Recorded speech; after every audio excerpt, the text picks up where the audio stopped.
Assalamualaikum warahmatullahi wabarakatuh. Salam sejahtera dan salam damai bagi kita semua. Kali ini Media Pahlawan akan membahas salah satu pahlawan nasional kita yang bernama Hazairin. Semoga dengan menonton dan mendengarkan video ini dapat menambah wawasan dan pengetahuan kita semua, terutama bagi para adik-adik yang masih duduk di bangku sekolah. Selamat menyimak. Dan jangan lupa klik tombol subscribe, like, share dan komen. Terima kasih.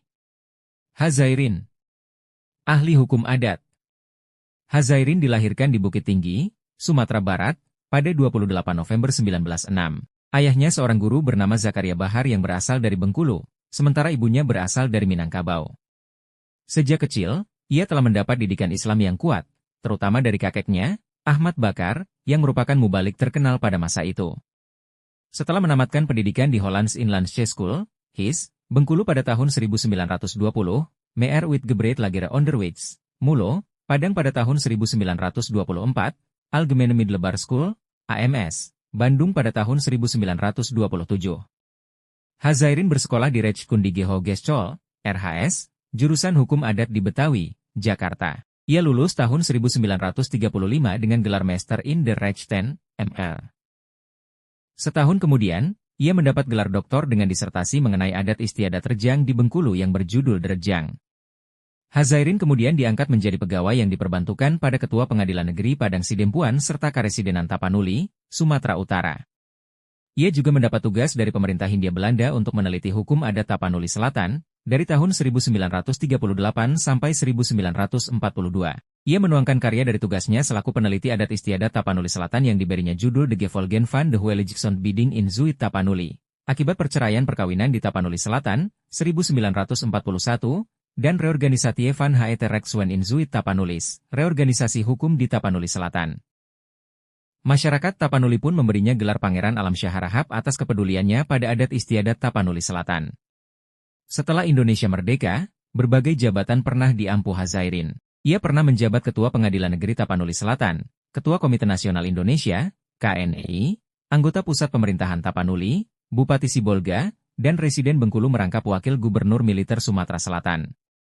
Karirnya terus meningkat hingga ia ditarik ke Jakarta untuk menjabat sebagai Kepala Bagian Hukum Perdata atau Sipil pada Kementerian Kehakiman. Hazairin juga turut berpolitik.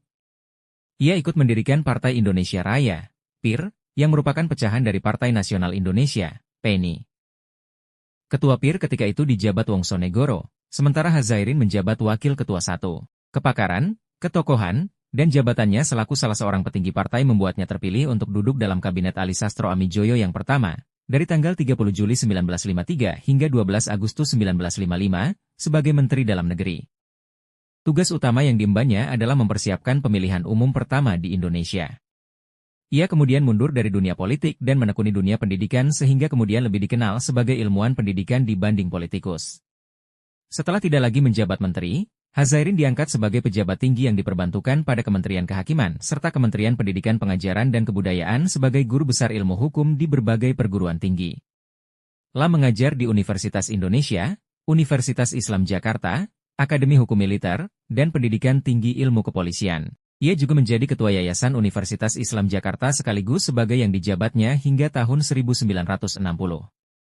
Selanjutnya, ia tercatat sebagai anggota Dewan Kurator Institut Agama Islam Negeri Syarif Hidayatullah Jakarta, kini Universitas Negeri Syarif Hidayatullah Jakarta, jabatan yang terus diembannya hingga wafat.